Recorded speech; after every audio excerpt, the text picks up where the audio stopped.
Hello friends, ఇప్పుడు మనం welcome to Bahar traders. ఇప్పుడు మనం ఇంకా కొత్త స్టాక్ చూపిస్తున్న దానికి మీకోసం వచ్చినాం. ఇది చూడండి, ఇది కాటన్ క్లాత్లో మేము ఫ్యాబ్రిక్లో డబల్ పాకెట్ షర్ట్ తీసుకొచ్చినాం. విత్ ఇట్లా పాకెట్ వస్తుంది, ఇట్లా ఉడి వస్తుంది, నీకు క్యాప్ వస్తుంది. దానికి వింటర్ కోసం వచ్చింది, న్యూ కలెక్షన్ ఉంది.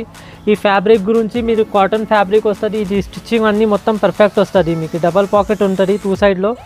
ఇట్లా స్టిచ్చింగ్ అన్నీ సైజ్ పర్ఫెక్ట్ వస్తుంది. వేరే వేరే కలర్స్ ఉంటుంది, ఇట్లాంటి కలర్స్ వస్తుంది. మీ ప్రైస్ వచ్చేసి మీకు ఈ ప్రైస్ కావాలంటే మీరు కాంటాక్ట్ చేయండి. మా ఇట్లాంటివి చూడండి, ఇట్లా కలర్స్ వస్తుంది. ఇలా వేరే వేరే ప్యాకెట్స్, ఇట్లా క్యాప్ వస్తుంది మీకు వేరే వేరే. దీనికి బటన్ కూడా వేసుకో, సపరేట్ క్యాప్ వస్తుంది. ఇట్లా బటన్ వస్తుంది మీకు, 3 సైడ్ బటన్ వస్తుంది. 3 సైడ్ నుంచి బటన్ అవసరం ఉంటే వేసుకోండి, లేకపోతే తీసేయండి. ఇట్లా ప్యాకేజ్ వస్తుంది. ఇట్లా 3 పీస్ ప్యాక్ వస్తుంది, ML XL స్పెషల్ ప్యాకింగ్ వస్తుంది. దీనికి ఇది ప్రైస్ వచ్చేసి మీకు 340. హోల్సేల్ వాళ్ళకి కాంటాక్ట్ చేయండి. మీకు కావాలంటే వాట్సాప్లో మా డిస్క్రిప్షన్లో నెంబర్ వస్తుంది, ఆ నెంబర్తో కాంటాక్ట్ చేయండి మనకి.